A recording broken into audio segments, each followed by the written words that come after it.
What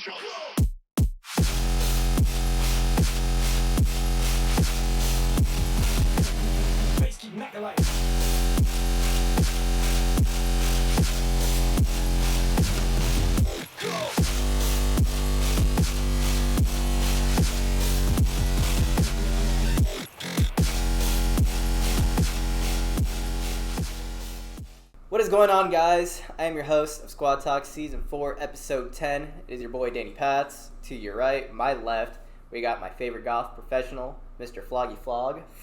What's good? And then our very special guest for the evening, Raven. Hello, it is I. How are you doing today? I'm doing pretty good. How about you? Pretty good. It was a long drive over here. Fucking Yeah. missed the exit. Thought I was going to be late. I feel you. I had to get off work early today. I had to essentially fight for that, but we got off, so Now we here. that we are. So what have you been up to as of recently, man? Recently, I played my last show maybe a month ago, but I've been trying to take a break to get back into writing more and hopefully finishing either 1 or 2 EPs. I don't know. There's an idea in the works, and if it works out, then it'll be 2. But really just kind of focusing more on music right now. But that and No Man's Sky, that the new update came out. Okay. Been kind of grinding that a little bit. There you go. For me, it's been Diablo. Diablo's a good one. I recently got back into it. I used to play it back on the Xbox, but then I got a new PC, and I was like, hey, let me just get it, because it always looked better on PC. So then I started playing it, and Yo, yeah, I just kind of Necromancer. OP. fucking no left that game now.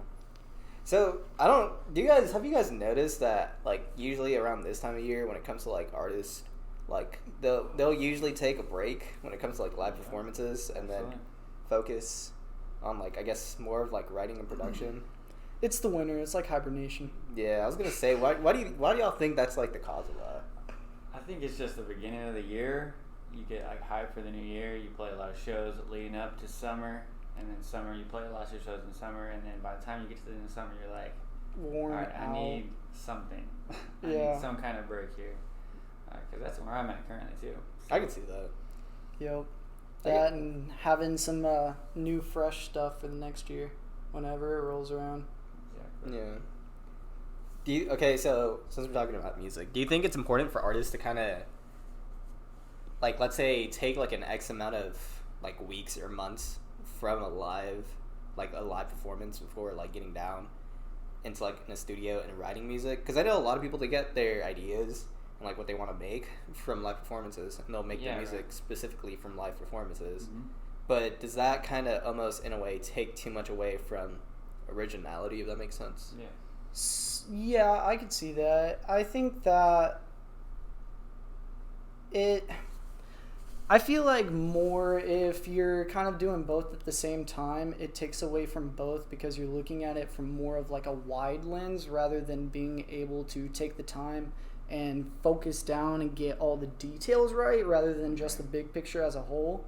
So I feel it would definitely be beneficial for artists to take months if they need to. I mean, it really all depends on the person, but months if they need to just hunker down and kind of get back to their roots, because a whole lot of artists kind of fall out of that because they are pushing themselves past their limit rather than handling one kind of at one time and delegating their energy rather than just using it all up.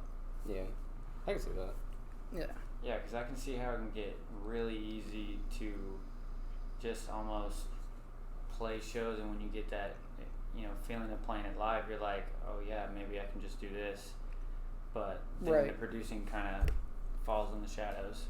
So I mean, I think it does take away a little bit from that creative aspect, but overall, I think you need to focus on one of the two. Yeah. I don't know. I'd prefer originality instead of trying to write, the next whatever bass anthem is Right. Yeah, just more catering to other people rather than catering to what you want to make. Oh yeah, 100%. Yeah.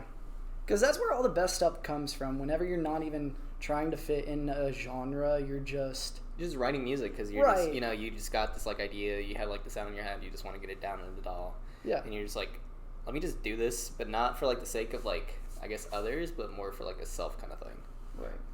I don't know. I respect that and I appreciate that a lot more. Mhm. Instead of just like a super super distorted sub with like a small little fake out with probably like some hype vocal leading up in the build up. Yeah. No offense, because those still slap. They do slap. They do. For sure. That's like the one thing I miss during quarantine whenever shows weren't happening is that even fucking like in the underground scene, that whole I guess like rhythm aspect got like a huge kind of like evolution in a way. I don't know. Like it went from super quarter notes with, Combs filter and fucking whatever kind of delay, just kind of like, the roots of like what I guess what rhythm was to like what I guess like Ikios, Sizzy, and Neonics are kind of like making like that kind of lane. That new kind of rhythm. Yeah, Right. and it was just a bunch more, I guess, experimental takes on like music and how it was written. That's like the one thing I miss because it was just fresh. Right. Anyway. Yeah. Completely original. Yep. I mean, we even got fucking melodic rhythm, if I'm not mistaken, during that time. So good too. I love it. It's like, Yeah. I'd miss that time period. Just like I like whenever people do that, like take effects that should belong on other genres or other sounds and just saying, let's see if this works, and it does. All right, so I got a question for you. What's up? What got you into EDM? So actually, my dad got me into EDM way back whenever I was a kid. Yeah. So I don't know if he raves. He definitely wouldn't tell me if he did. But he's always liked something with like a good beat and a good groove, and a whole lot of that was EDM because that's kind of what it's built on, is just a good beat and a good groove. Right. Oh, yeah. So there was a whole lot of EDM songs that he would show me, but he was really the one who got me into EDM, and then kind of fell off for a little bit, and then I came back to it, and then fell off again, then I started making it. So whenever you started making music, what led to, I guess, like the Raven project? there was a whole lot of previous iterations of what I wanted to be. I never really stuck with a name until Raven, just because of a joke that I wanted to make, like, I'm Raven, you're Raven, we're all Raven, thanks for raving with me, type of stuff. Yeah, no, cheesy as fuck. Dad jokes. But we love it, and that's how I got Raven, so I like that. But starting to make music was... Wait, what was your question again? Sorry. What was it that led to the Raven project? Yeah, okay. So whenever I was in college, I started out as a musical theater major, and then was like, acting is fun, but I really like more of the music side of things, so I went to a straight music major, got back on Ableton, because I used to produce in like early like high school, middle school time, and produce, like I made it on my iPhone. Oh, yeah. But I really, really liked making songs back then, and so got back into it and realized, oh no, I really feel like this is what I could do and like actually enjoy doing, rather than just, oh, I can make money from this. So started working more on that and started spending more time actually learning effects, how to process, how to arrange, the whole like kind of foundation of producing music. And then that just kind of led to, maybe this is how I want to spend the rest of my life. And so we've been just kind of trying to make that a reality ever since then. There you go. Yeah. There you go. Slowly but surely. Yeah, speak it into existence. It's a marathon, not a race. That's Oh, for 100%. sure. It's a time thing. If you dedicate enough time to something, you're probably gonna get it. Oh yeah. I mean, it's like from my not experience, from like my observation, it really just comes down to having the right mentality and the work ethic. Mm-hmm. Like 100%. you can wish and like manifest things into your life, but really what it just comes down to is like the hard work and just staying focused and on track. Right. I mean, shit, if you want to fucking... Oh, sorry. That was a lot of swears. Oh, fuck it. I'm the host for this shit. Back to back. I'm the host for this shit. I can do whatever the fuck I want. But like, if you want to become the fucking like president of the U.S., just grow old. Make sure you're of a, Step one. Yeah, Grow old. you have to be like 60 plus years, and then just kind of like act what you're doing, or like act the part, and then you're good. Yeah, and then don't tweet. Yeah. Tweeting. Yeah. Try not to that much. Yeah. Can't do that. I've definitely gotten more into Twitter recently. Twitter's fun though if you It's know how to not have just toxicity pop up on your depends on what you timeline. have muted. Yeah. Yeah. For me, at this point, it's like 75% of the community. At Yeah. this point. The only people I see on my feed are like my friends and like producers, and then like people I still follow from like my childhood days, and that's it. Pretty much. Yep. Some memes in there too. Oh yeah, 100%. Yeah, Shit post definitely. accounts. Oh, 100% deep fried memes. Can't be a shit post if you're not taking a shit. Yeah. That is the definition of a shit post.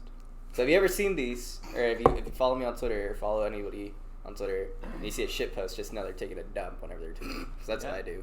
Yeah. See it. Make it interactive. Go to the bathroom with them. Yeah, there you go. Take a picture of like your legs with your pants down. Yeah. You're like, who else is on here with me? Grab a separate phone and take a picture, legs only, in the phone. Yeah, of like your Twitter feed. It's like, who else is on there? Who else is on like tweeting from the toilet right now? Or some Who else shit. is shit posting? Yeah, there you go. Shit post with me. Yeah.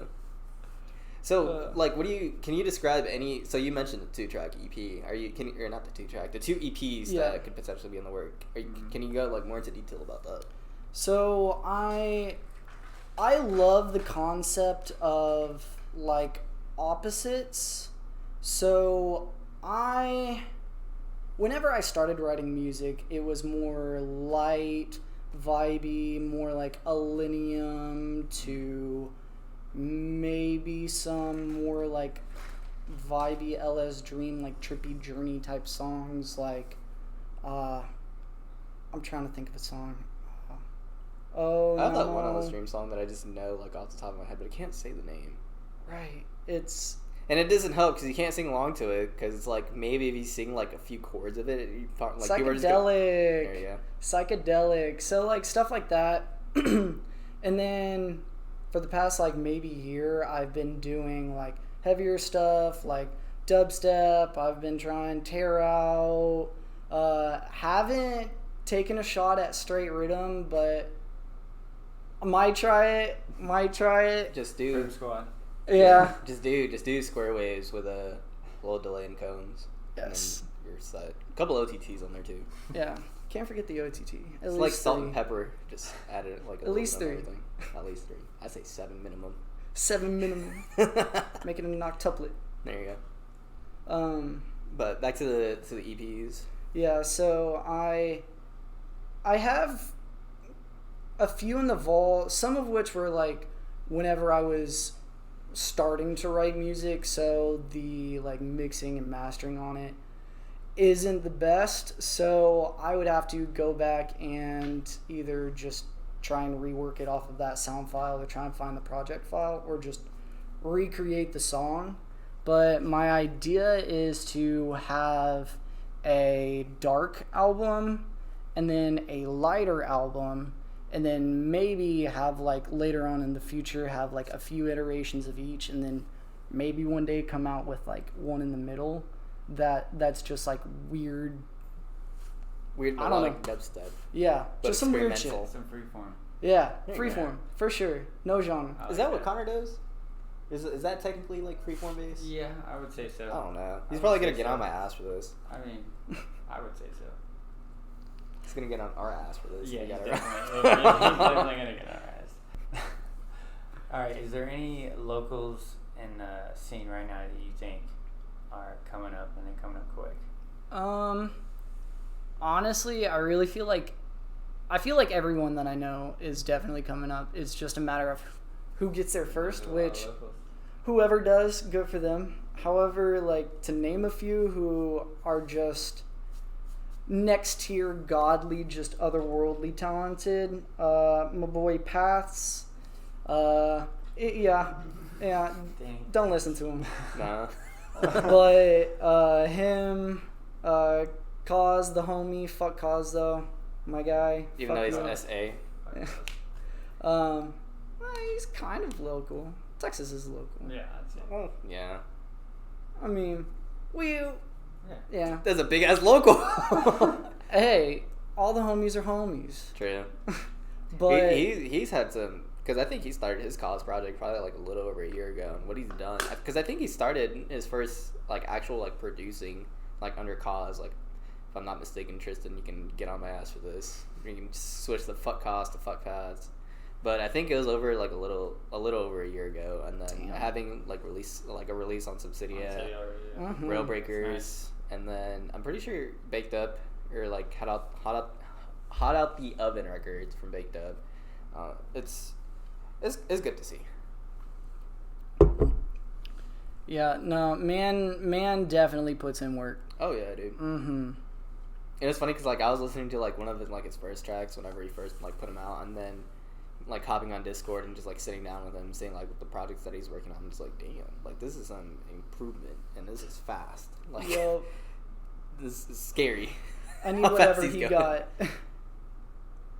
Like whatever he took, I need one. Yeah, oh, yeah. It's like the pill from Limitless. Yeah, whatever beans he's popping, let me get like 3. That would be super clutch. Mm-hmm. Just everything, you know. You can learn producing in a day. Dude, for real, imagine. You just need one of those. You need one of those. It's over for these bitches. That's just crazy. It's like one you're just popping out like on, like on every label. Dude, 100 songs before the night. Yeah, and like get like a 5 EP releases on like every label possible. Bring back fucking Black Label just from like that one pill. Yup. I miss Black Label, dude. Never say that. Heavy tracks. Dude, I was go for it. Shout out to Black Label. Yeah. Mm-hmm. But I was like listening to like SZA's EP that he released on there, and then I was like kind of like looking through it, and for like that long like period of time that I was just like kind of like going back and reminiscing, I was just like, this label had the industry in a fucking chokehold, because I feel like for a moment like a majority of the songs that were just being played out were from Black Label.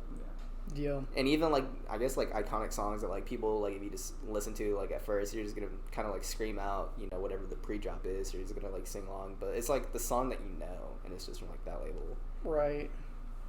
Yeah, Black Label goes hard. Disciple, they're like all of their stuff. Halcyon is a really good label. Yeah, I love Halcyon.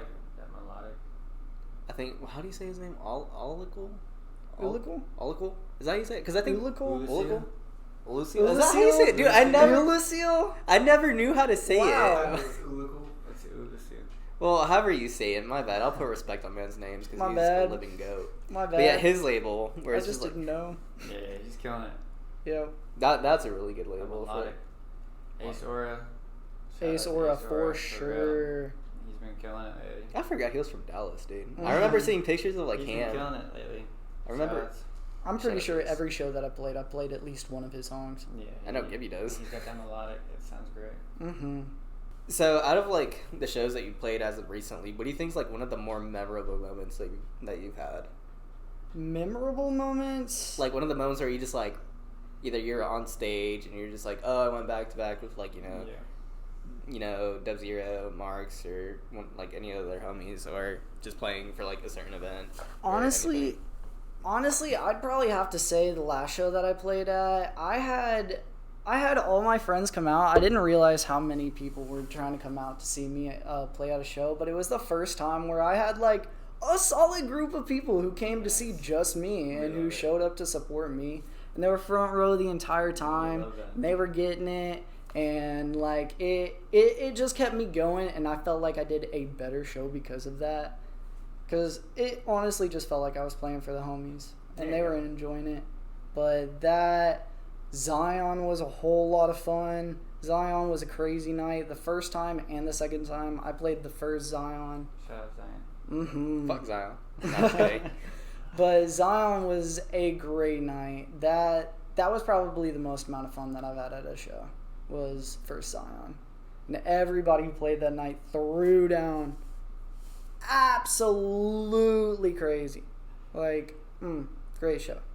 Zion too. That one was funny just because like the stage was so sketchy. Like the stage setup. I saw that. Oh my dude, gosh, like I saw that. Like I like usually whenever I play, like I'll like jump around. I'll do high knees and like kind of like move my body and shit just because like I'm feeling Yeah. like the music at the time. Dude, I couldn't do shit. Like the most I could do was my this, God. and I could feel the I entire. saw that. I could feel the entire platform under me shaking. I could see the CDJs just wobble, like the table just wobbling. Dude, that was crazy. You threw down though. I've never seen a setup like that before in my It was life. so sketch. I'm sorry, but it was because like I think like the back table, like the back legs on the table, they're like on a piece of like 2x4, so like any sudden movement would have just Yeah. caused everything to fall. Yeah. So whenever, because I think Chauncey brought up Jaquee to go back to back with him. Whenever I saw Jaquee just getting it, I'm like, the back of my head, I'm like, ooh, this is disgusting. But in the back of my head, it's like, this shit's about to fall over. Like shit. Yeah. That was sketchy but fun. Yeah, I've definitely played one show where like the person I was back to backing with, they accidentally knocked into the table and they were on top of cinder blocks. And so the whole table like falls forward. I see it. I grab at least no. I didn't grab the table. I grabbed the decks because that's the most important thing. Oh yeah. So grab that. I had like 3 people from the audience helping me to get the table back up. And yeah, no, not fun. I hate whenever stuff like that happens. Thankfully, I've never had that happen. Dude, I remember seeing this one clip on Twitter. I think it was somebody like in the UK or something. Oh, they were yeah, like jumping around or some shit, but I guess their body just forgot to know what they did to do. I mean, and like they just jumped, their legs went backwards, but their body stayed like centered, and they just knocked the table down. One of the legs fell off. He tried to like get the table with the equipment back Dude. up, Oh, and it no. just fell over again. Down. Poor guy. Down. Dude, like I'm like in the back of my head, I'm like I would hate to be that guy right now because I feel like you can do multiple amount of things, but I feel like that's just like the top of like Yeah. like of Like the worst thing that could happen. yeah yeah. Honestly, like that would be absolutely terrible. So before we start wrapping this up, is there any like last shout outs, anything you want to like mention, talk about, any future releases before we start wrapping it up? Yes. So first off, have my merch store out online. It is now up and running. In order to find it, you can add me on Twitter or Instagram. It's Raven Dubs or Raven Official Music on Instagram. But in my bio, it'll take you right there. We got shirts, hats, beanies, hoodies, all the shebang. You can buy it. It's great. everything. It's super comfy. Got everything. It's super comfy. You had a one-up Rhythm Squad in terms of merch. I fuck with it. I fuck with the hustle. Sorry. I like it. sorry. I like it. Hey, we love Rhythm Squad. No, you don't. Fuck Rhythm Squad. What? I don't know what you're talking about. There you go. But I don't have any plans on whenever I'm going to release these EPs, but hopefully I'm going to do it either at the end of the year or at the start of next year.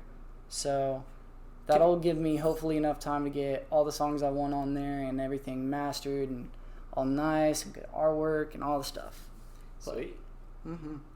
So make sure to keep your eyes peeled. Make sure to Yes. keep it locked on Mr. Raven Dubs. Follow his socials. Everything should be down in the description down Thank below. you for coming out, man. Appreciate it. Always Yeah, of appreciate course. the Thank good you for company having me. and the good chats.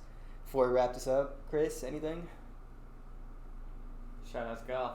There we go.